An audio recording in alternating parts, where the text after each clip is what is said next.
할렐루야. 2021년 12월 9일 목요일 새벽 기도회를 시작하겠습니다. 하나님 감사합니다. 하나님의 은혜 가운데 오늘도 기도의 자리에 나와사오니 하나님 우리의 기도를 들으시고 응답하여 주시고 하나님께서 크신 은혜 가운데 오늘 하루도 살아갈 수 있도록 도와주옵소서. 감사하고 이 모든 말씀 우리를 구원하신 예수 그리스도의 이름으로 간절히 기도 올리옵나이다. 아멘. 오늘 이 시간 우리에게 주신 하나님의 말씀은 창세기 21장 22절에서 34절까지 말씀입니다. 하나님의 말씀입니다. 그때에 아비멜렉과 그 군대 장관 비골이 아브라함에게 말하여 이르되 내가 무슨 일을 하든지 하나님이 너와 함께 계시도다. 그런즉 너는 나와 내 아들과 내 손자의 거짓되이 행하지 아니하기를 이제 여기서 하나님을 가리켜 내게 맹세하라. 내가 내게 후대한 대로 너도 나와 내가 머무는 이 땅에 행할 것이니라. 아브라함이 이르되 내가 맹세하리라 하고 아비멜렉의 종들이 아브라함의 우물을 빼앗은 일에 관하여 아브라함이 아비멜렉을 책망하며 아비멜렉이 이르되 누가 그리하였는지 내가 알지 못하노라. 너도 내게 알리지 아니하였고 나도 듣지 못하였더니 오늘에야 들었노라. 아브라함이 양과 소를 가져다가 아비멜렉에게 주고 두 사람이 서로 언약을 세우니라. 아브라함이 7 암양 새끼를 따로 놓으니 아비멜렉이 아브라함에게 이르되 이 7 암양 새끼를 따로 놓으면 어찌미냐.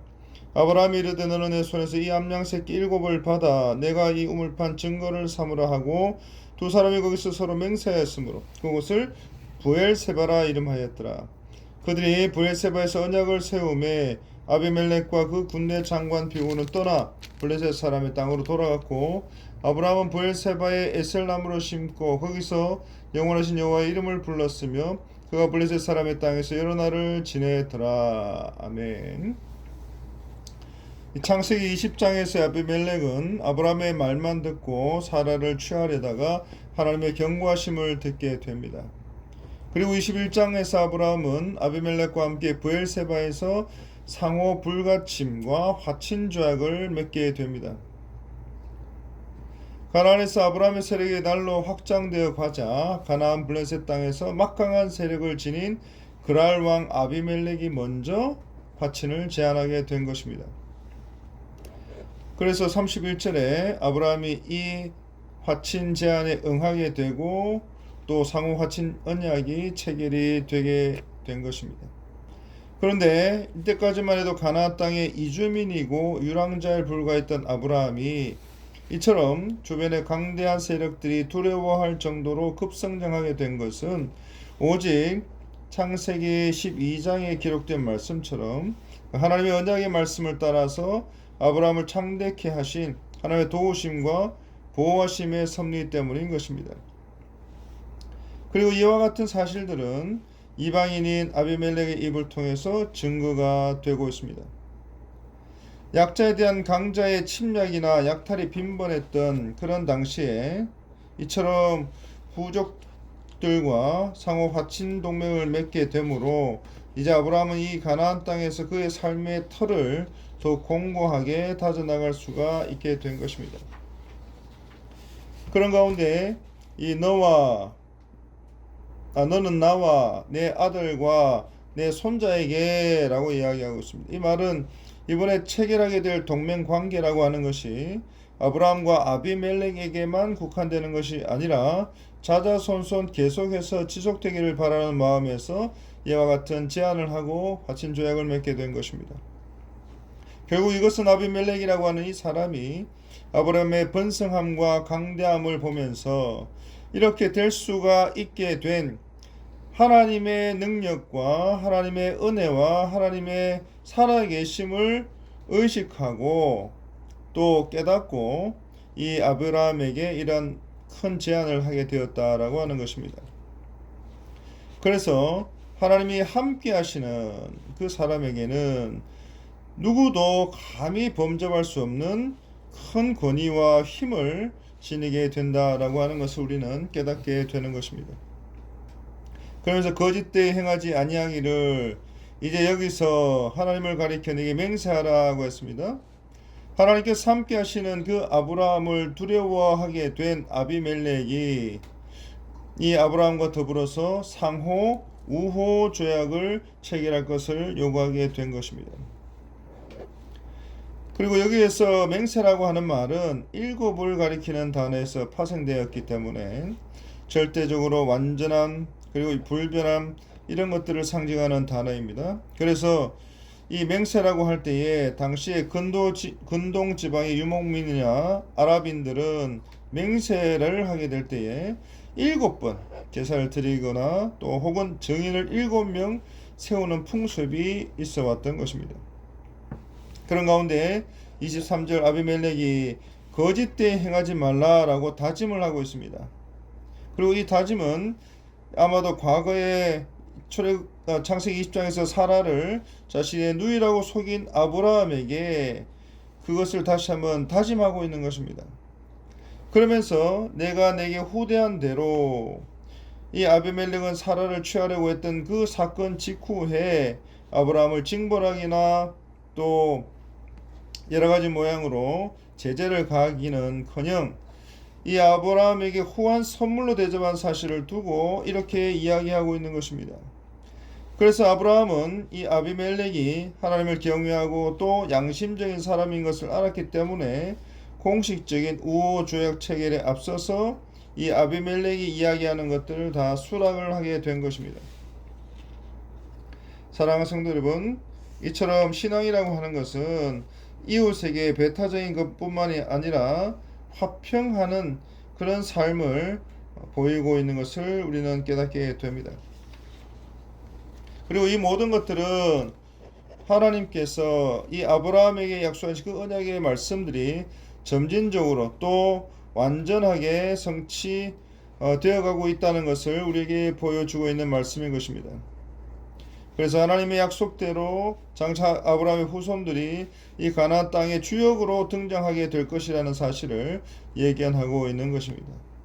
그래서 오늘 본문의 말씀을 통해서 우리는 하나님만이 역사의 참 주권자가 되시고 모든 인생의 소망이 되신다는 것을 발견하게 되는 것입니다. 또 하나님께서 함께 하시는 사람은 그 어떤 상황 속에서도 안전하게 보존되고 또 번영하게 된다는 것을 다시 한번 발견하게 되는 것입니다. 그래서 22절 그때에 아브라함이 하갈 모자를 내보낸 직후에 아비멜렉과 군대장관 비골과 더불어서 이 동맹관계를 맺게 되었다라고 말씀을 하고 있습니다.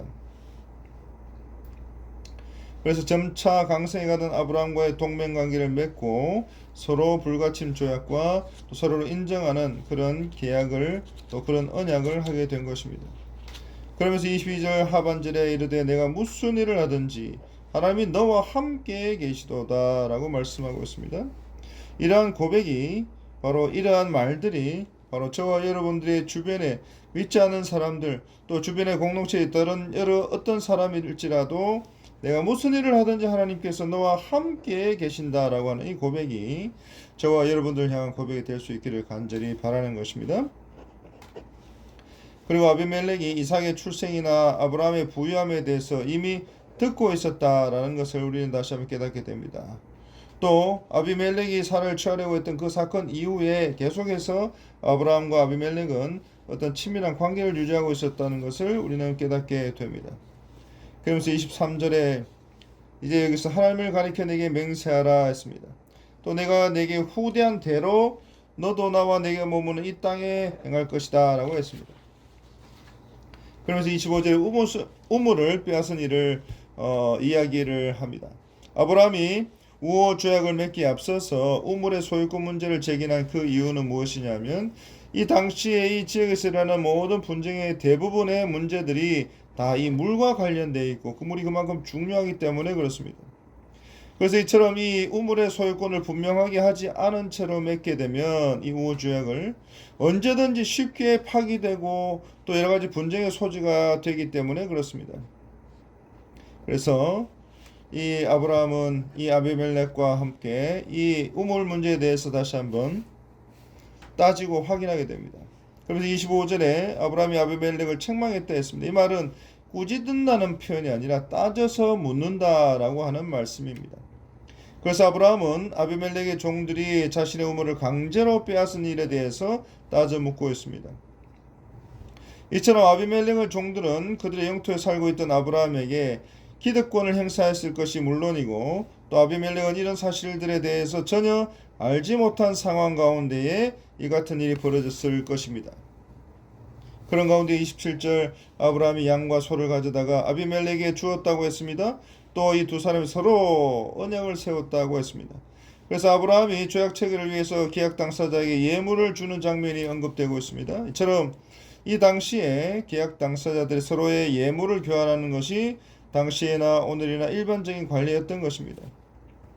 그런 가운데 21장에 아브라함이 7 암양 새끼를 따로 놓았다라고 했습니다. 그리고 31절에 부엘세바, 이 맹세의 우물이라고 하는 이 우물을 통해서 언약이 이루어지는 것을 보게 됩니다. 그래서 아브라함이 7 암양 새끼로 우물의 소유권을 확정지었다라고 하는 것입니다.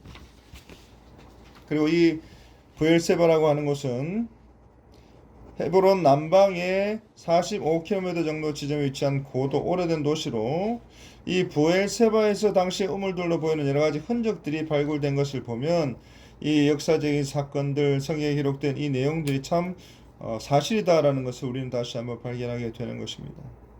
그런 가운데 이 에셀 나무가 33절에 나오는데 주로 시나이 반도에 서식하는 이 상록수입니다. 재질이 단단합니다. 그리고 키가 큽니다. 그래서 넓은 그늘을 형성하게 되는데, 이 사막에서 생명력이 가장 왕성한 나무가 바로 이 에셀 나무인 것입니다. 따라서 아브라함이 아비멜렉과 작별한 뒤에 재질이 단단하고 또 장수하는 이 나무를 심고 그 그늘에서 영생하시는 하나님 여호와께 경배를 드리게 된 것은 영원토록 변함이 없으신 은혜를 베푸시고 또 섭리하시는 하나님을 기념하고 또 아비멜렉과 맺은 계약이 오래 지속되기를 기원한다는 그 의미가 담겨져 있는 것입니다. 그런 가운데 이는 단지 명멸해가는 수많은 또 다른 이방신들과 같은 유한한 신이 아니라 영원히 살아계셔서 하나님의 백성들을 평강과 위안으로 이끄시고 언약을 신실하게 준행해 가시는 하나님이신 것을 우리는 다시 한번 발견하게 되는 것입니다. 그래서 하나님의 존재에 대해서 이처럼 매우 심도 있게 깊게 알 수 있었던 것, 또 찬양과 경배를 드릴 수 있었다는 것은 그만큼 그의 내면적인 신앙이 깊이 성숙해졌음을 반증해 주고 있는 말씀인 것입니다. 이와 같이 신앙의 성숙도라고 하는 것은 성도가 하나님을 얼마나 알고 어느 정도 알고 어떻게 알고 있는가에 따라서 우리가 가늠해 볼 수가 있다라고 하는 것입니다. 사랑하는 성도 여러분, 오늘 이 말씀을 통해서 하나님의 놀라신 은혜와 사랑이 우리 가운데 풍성하게 임하시기를 바라고, 이 신앙의 성숙도를 통하여서 또 살아계신 하나님 앞에 이 아비멜렉과 더불어 언약을 맺는 이 아브라함의 모습들을 통해서 또 이 당시에 이런 언약을 맺는다는 것이 어떤 의미인가를 다시 한번 깨달아서 하나님 우리 가운데 하나님의 말씀 가운데 더욱더 든든히 세워져 가며, 비록 이방자였고 유랑자였던 이 아브라함이 이제 이 사건을 통해서 이 지역의 큰 역할들을 감당하게 된 것처럼 우리 교회 속한 모든 주의 백성들과 성도들이 속한 모든 권속들, 또 모든 자녀들, 모든 직장 동료들, 모든 관계들, 또 모든 상황들 가운데 하나님 앞에 귀하게 쓰임받고 또 영광을 돌려드리고 또 높이 들린 바 되는 모든 주의 백성들이 다 될 수 있기를 우리 주님의 이름으로 간절히 축복하고 기원 올리옵나이다. 아멘. 하나님 아버지 감사합니다. 우리 모든 주의 백성들을 주의 뜻 가운데 지켜주시고 보호해주시고 하나님의 말씀으로 든든하게 세워져 가게 하시니 감사합니다. 오늘부터 남은 모든 우리의 인생 가운데 하나님만 바라보고 또 믿음 가운데 승리하며 살아가는 주의 백성들 다 되게 하여 주옵소서. 감사하고 이 모든 말씀 우리를 구원하신 예수 그리스도의 이름으로 간절히 기도 올리옵나이다. 아멘. 이제 다 함께 기도하실 때 우리 교회를 위해서 먼저 기도하겠습니다. 우리 하나님 앞에 이 교회가 귀하고 능력 있게 쓰임받게 하여 주옵소서. 사랑하는 우리 담임 목사님 말씀 가운데에 기도 가운데에 이 교회와 총회 모든 사역들을 능력 있게 잘 감당하게 하여 주옵소서. 지켜서 보호해 주시고 하나님의 놀라시는 사랑 가운데 날마다 든든하게 세워져 갈 수 있도록 도와주시옵소서. 또 우리 담임 목사님, 교회 모든 총회 사역관 하나님 함께 하시고 성령의 충만을 입혀 주셔서 능력 있게 사역하게 해 주시고 우리 모든 환우들 깨끗하게 치료하여 회복하여 주시옵소서. 또 우리 다음 세대들 특별히 수험생들 하나님께서 함께 해주심으로 말미암아 하나님의 뜻 가운데 그 인생들을 책임져 주시고 선하게 좋은 길로 열어주셔서 하나님의 복을 받게 하여 주옵소서. 하나님께 영광을 돌려드리게 하여 주옵소서. 또 우리 유치부와 초등부와 중고등부와 우리 모든 다음 세대들 그리고 하나님 앞에 올려드린 모든 기도의 소원들 또 기도의 제목들 모든 주의 백성들 가운데 하나님 함께 하셔서 큰 은혜 베풀어 주옵소서. 모든 것 감사드리오며 이 기도 제목으로 함께 기도를 올려드릴 때 하나님 기도 응답하여 주시고 하나님의 큰 역사와 은혜가 위로가 풍성하게 내려질 수 있도록 축복하여 주옵소서. 모든 것 감사드렸고 이 모든 말씀을 우리를 구원하신 예수 그리스도의 이름으로 간절히 축복하고 기도 올리옵나이다. 아멘.